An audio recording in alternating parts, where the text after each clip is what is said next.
Let me start by asking you. You're the acting prime minister now. Can you just tell us? We're curious as Singaporeans. When you're the acting prime minister, does it mean you have a lot more hours, a lot more responsibilities? Does your workload increase? And does the prime minister say, okay, because I'm away, you have to do all these extra things? Well, I certainly have to perform the duty of the Prime Minister in Singapore. Yep. So, for instance, yesterday I just chaired our cabinet meeting. Uh-huh. I usually just attend the cabinet meeting. The Prime Minister chairs it, but yesterday I chaired the meeting and took the decisions yesterday. Wow. Okay. So it's a bit of a warm up for you. Well, we have been operating as a cabinet system for many years now, and I'm used to being a member of the cabinet, but leading it is a different experience. It's a different experience. Right. Okay. Well, we have the deep understanding that you do have a lot on your plate. I just want to ask how you actually de-stress. Well, I do two things quite a lot. I listen to music, and I walk or I jog almost every day. That's pretty Really? good. Every Yes, day? almost. Wow. Okay, that's discipline. I try, but I maybe average 5. No, If I- I'm lucky, 6. I have a treadmill at home, so like last evening okay. after I finished the dinner, when I went back, it was 10 plus. So I went on my treadmill and walked for a while. Yeah. Speaking of music, we've got a special song for you. Just a little snippet of it, if you'd like to hear this if right you can now. put on your headphones, DPM. Sure. This song means something to you. Yes. Well, it's a song that I played a lot in my dormitory when I was courting my wife. Oh, really? It goes way back So I'm- then, yeah. Yes. Can I ask you how long you've been married? Oh. Depending on, in the Singapore way, Yep. whether it is the official registration Okay. or the date of marriage. Right. Officially, we were registered in 1988, but 1988. we're married in 1989. But I'd like to start with Singapore, if I can, DPM. We had the manufacturing numbers out yesterday, a little bit shocking, down 8%. We have had adjustments in our growth estimates as well. So there's concern among Singaporeans, obviously, about where we're going, how bad it's going to be. Can I get a sense of, where you think the economy is right now? I think the downside risk to growth has increased. But if you look at the numbers carefully, even within electronics, there are some sectors that have grown. For instance, data storage and some other sectors have grown. And if you look at the whole manufacturing sector, there are pieces which have come down, those which are much more related to electronics, for instance, precision engineering. But there are other sectors which have done well. And if you look at the broader economy, which is 78% of the rest of the economy, some sectors continue to do very well. Information communications technology, financial services, insurance services, and some domestic services have continued to grow. So the balance will be determined in the coming days. But how the whole economy will pan out by the end of the year is something which we are watching very closely, and we are prepared to take action when needed. We are a part of the global economy. We are very dependent on trade. We are very dependent on external demand, and this trade tension is not helping. In fact, the IMF has cut global forecasts several times, which is quite unprecedented. So we are in a much more uncertain state today. Sure. But we are prepared to act when the time comes. Okay, can I ask you what kind of measures or what kind of things do you have in place? Are you considering, should it be deemed necessary for you to step in to help the economy? For counter-cyclical measures, we always have monetary policy and fiscal policy. So in the case of monetary policy, the Monetary Authority of Singapore is weighing very carefully as to what is the appropriate exchange rate. And they will be announcing this as part of the regular monetary policy cycle. Now, in the case of fiscal policy, for the budget, we are looking at a range of measures that we need to take, depending on the state of the economy. In fact, we have various scenarios for which we are ready to step in when the time comes. I do not foresee a need for an extraordinary budget at this stage. Okay. But the budget is in a few months' time. Mm-hmm. But more importantly are structural policies, because we are seeing not just a cyclical changes in the global economy, but also important structural changes which are happening. Many other economies also want to do better, and therefore they are making important changes in their economy. They are reforming their economy. China is a very good example of this. Now, when our trading partners change the structure of the economy, when they upgrade, we too must upgrade, otherwise we'll be left behind. And so we have a whole range of very important structural policies, and in particular in helping our workers, and in particular in helping our workers learn new skills and working together with our companies to restructure jobs so that our workers can do better. Some commentators have been saying, look, what's happening between the US and China now is possibly a new paradigm. It changes, it upends, the way the world as we know it. Yeah. So the question then is, we're already feeling it, but are we ready for this situation where everything is completely different? Where it no longer is I suppose, when you talk about trade, this specialization, the countries where they have labor advantages or other advantages will make those products. But that's all set to change. Are we ready for a situation where everything is completely thrown out the window? This is a very important question. And in fact, I had many discussions with over 100 global leaders who came to Singapore for the Singapore Summit across various sectors, from manufacturing to services to financial services. And everyone is very focused on this issue. The key question is, today we have a very integrated global supply chain, highly efficient, based on the comparative advantages of various countries. And if you look at a phone like an iPhone, the parts and components come from all over the world. It's assembled in China. It's so all over the world. So this break in the global supply chain will have significant impact, not just on Singapore, but around the world. And many of the corporate leaders are thinking hard about what will happen. In fact, they are all advocating that we should not disrupt this supply chain. But at the same time, they are also looking at other possibilities. I was discussing with many of our corporate leaders and leaders in the European Union and Japan. They too make a very important point that it is not just US and China, but what about other major economies like Europe, Japan, and indeed, we have very significant linkages with these countries as well. So the key to me is that first, we must all commit to a multilateral approach, because that allows, as you mentioned, for the best integration of parts and components. But having said that, we should also be prepared that if there are bigger changes that are coming, we should be ready to create new trading links, create new systems of reaping this advantage of specialization.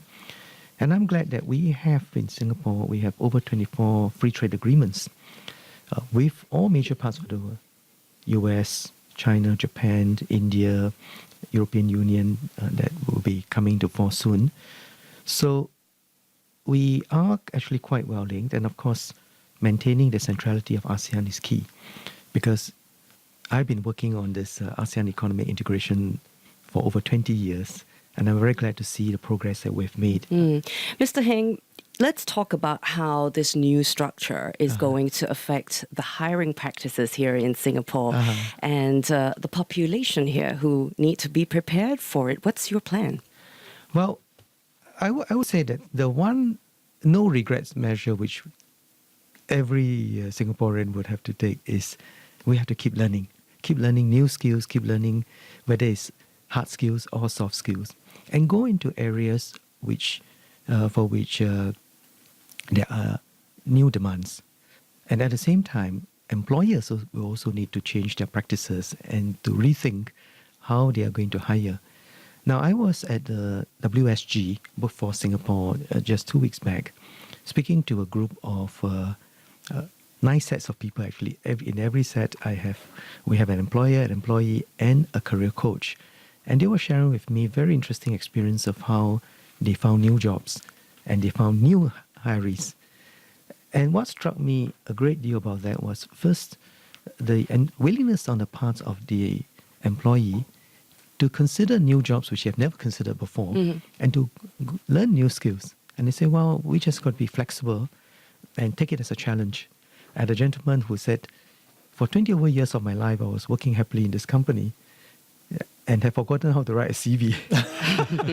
You hear that quite a bit. Yeah, But there's a actually. lot of help and support for And he that, said, though. well, I'm so glad that my career coach, helped me with my CV and helped to find a very good job for me. And if I may, I'd like to talk about a topic which is, of course, also very close to Singaporeans, and that is living expenses, the cost of living here.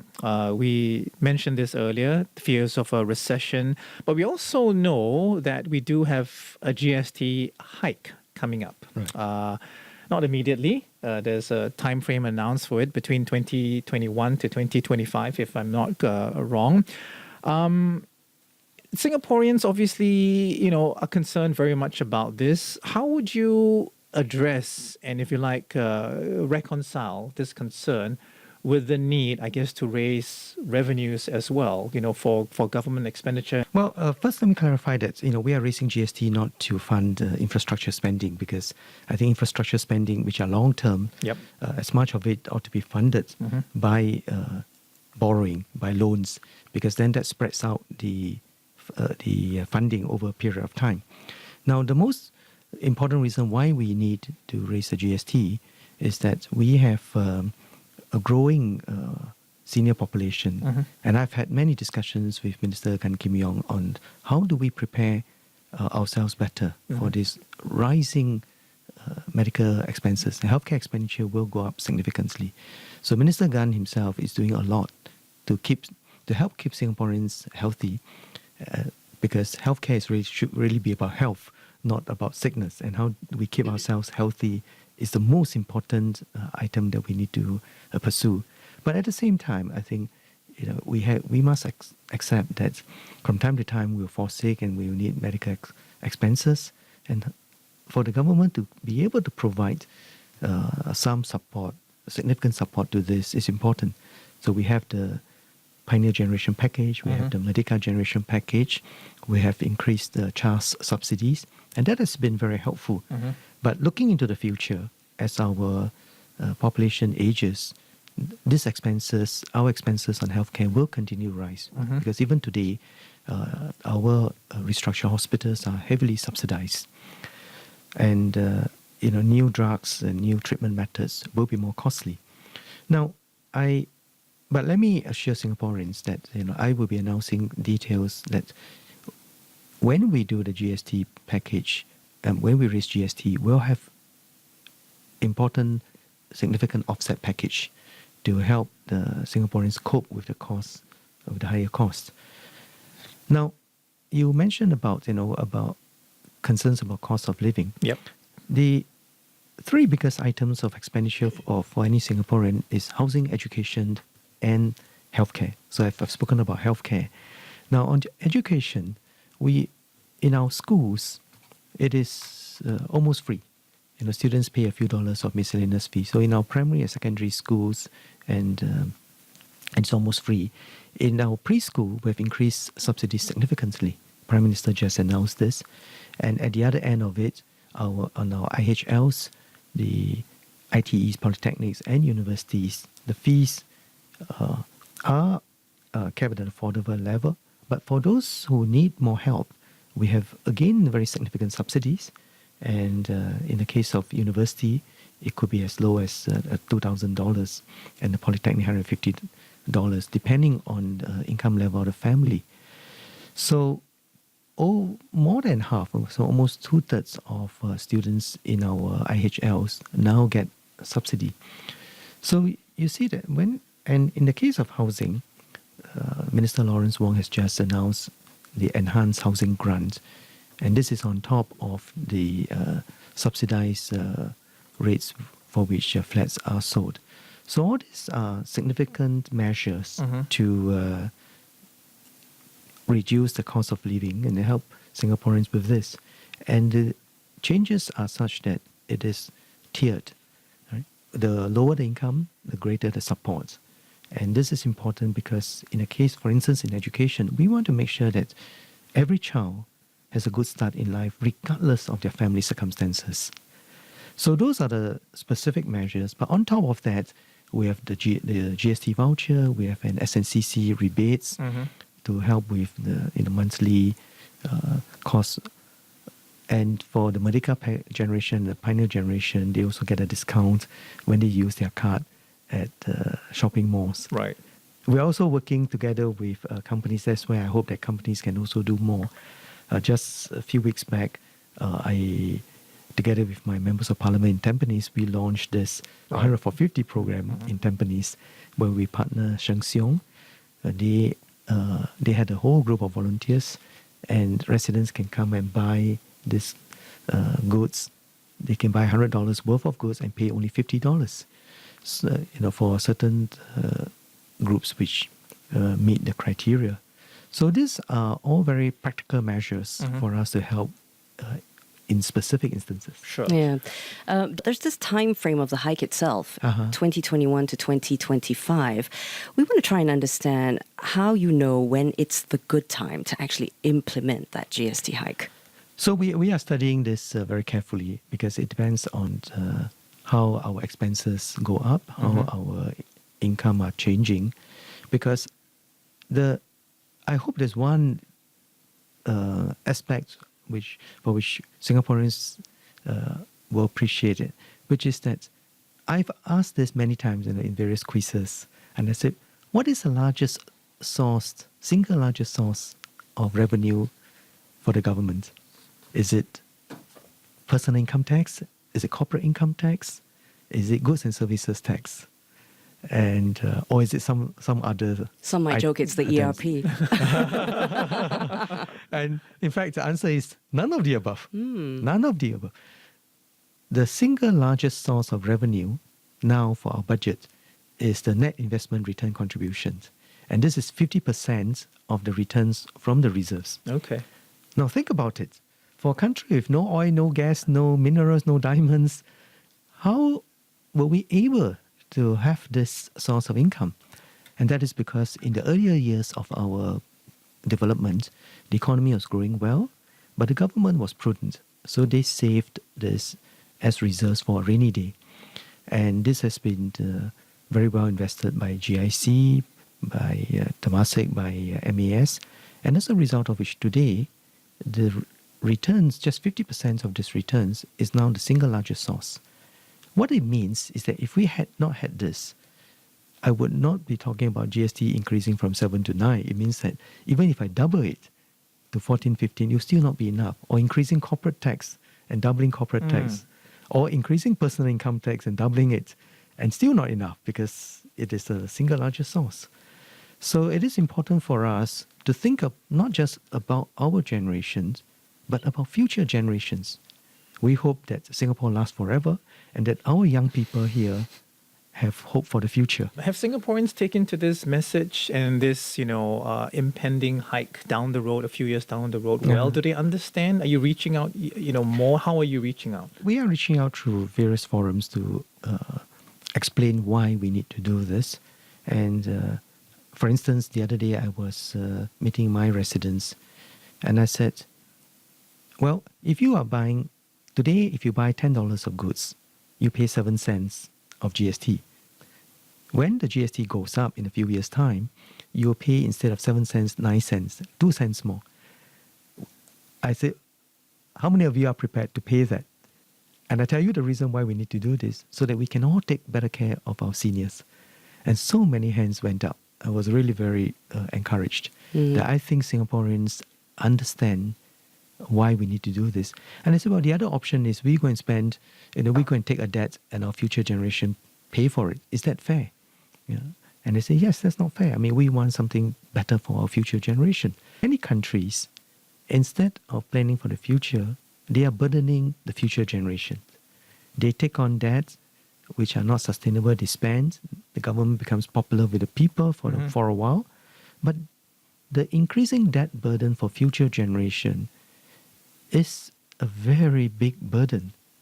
So instead of leaving a better future for them, they are spending for themselves and burdening the future generation. I think that's not responsible. We've talked about the economy. We've talked about cost of living Right. concerns, the GST. But now we want to talk about you, Mr. Heng. You will soon be our Prime Minister. And of course, I think very many people, Singaporeans, all from all walks of life, are very curious about your personal journey. We want to ask you, you've spent a long career as a civil servant before politics. You were with the SPF, MOE, MTI, MAS, which you Yes. mentioned as well.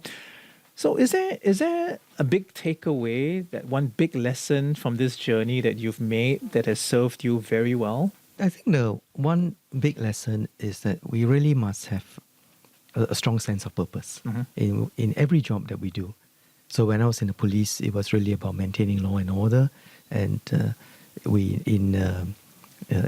when I was running the Ministry of Trade and Industry as a PERMSEC and running a Trade Development Board, it's really about how do we keep the Singapore economy competitive so that our people will have good jobs and our children can have a brighter future. And when I was running a monetary authority, it was also about creating a vibrant economy and at the same time keeping our financial system safe so that Singaporean savings can be secured. And I'm glad that during the global financial crisis, we came out. I went to cabinet and the president to have a big rescue package. A big guarantee using our reserves to guarantee bank deposits. Mm-hmm. And despite this being one of the foreign savings can be secured, and I'm glad that during the global financial crisis, we came out. I went to cabinet and the president to have a big rescue package. A big guarantee using our reserves to guarantee bank deposits. Mm-hmm.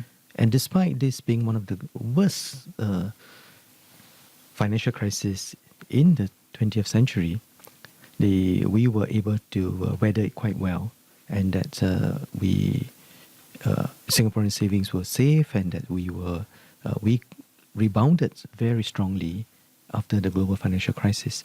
So I think having that sense of purpose is critical, and it is great to be that what I do enables so many of our people, Singaporeans as well as people from around the world, that make a little contributions in that area, in enabling everyone to do better, to have a better life. Okay, so that's a very, very, very interesting approach, because anecdotally we hear about people who rotate through different areas, different companies, different ministries, and sometimes they land at places where they're not too comfortable, but they get through it. But you have a very different approach. Wherever you landed, you decided that you would do the absolute best that you can do, and you applied it to every single place that you were at. Yes. Very, very interesting. It's a very Singaporean sort of can-do attitude as Yeah. well, Yeah. and do the best that you can. Yeah, I pick up as well, Mr. Heng, on what you were mentioning, that doing good has a lot to do with kindness, and I think here in Singapore we're really trying to move that forward. That idea,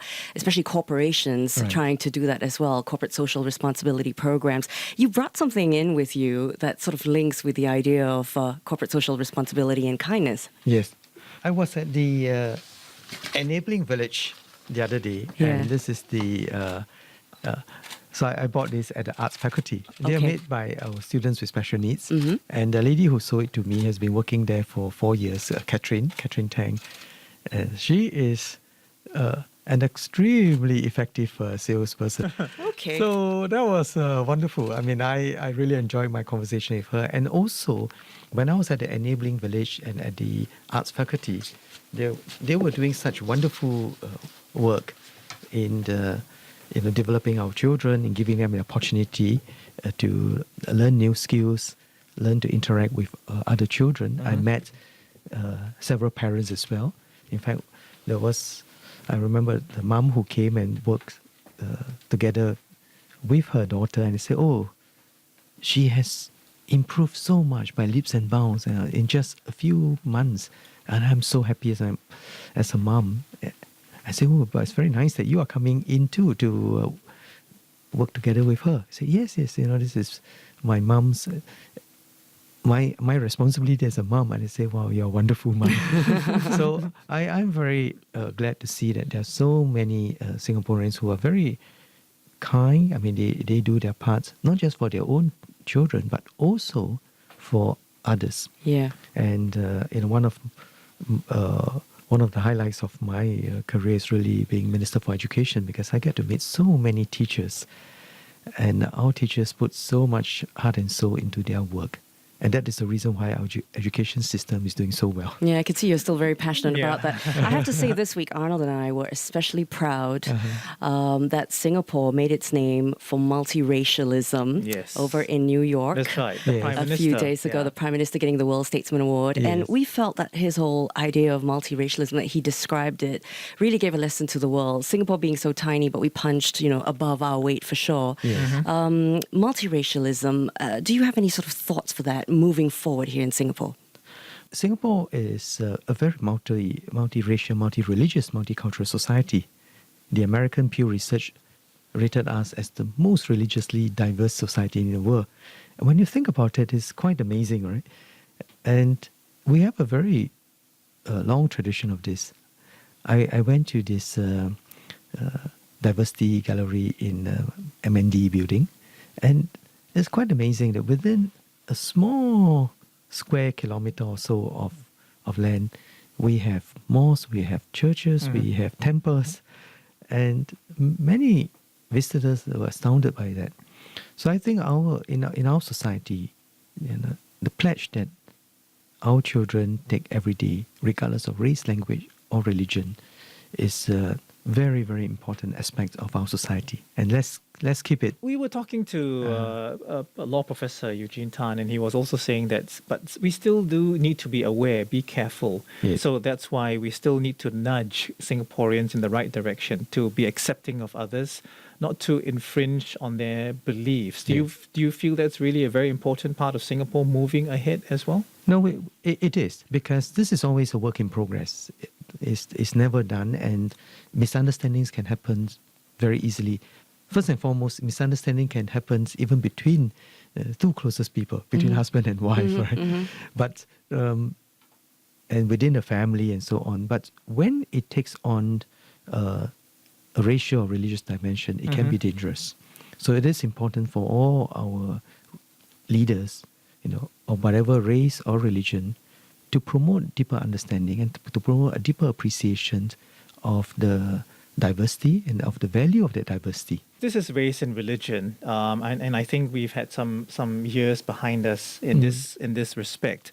But there are new areas which are cropping up. I don't want to call them fault lines, but there are new things which have emerged: LGBT, green activism. Some people are talking about reviewing national service. What's the government's position as far as I suppose, uniting these opposing views or getting across, what's important to the people? Yeah. Well, I spoke on this topic a few weeks back when I cautioned that in many societies around the world, we see increasing polarization where single issues dominate the entire national discussion. Whether the single issue is about green agenda, LGBT issue, or race, religion, or economic divide. And it is a very dangerous trend. And it can be a fault line. So all the more, we must work doubly hard to make sure that this do not become fault line. And depending on the issues at hand, the key thing is for us to come together and say, well, what is it that we can agree on and what is it that we cannot agree on?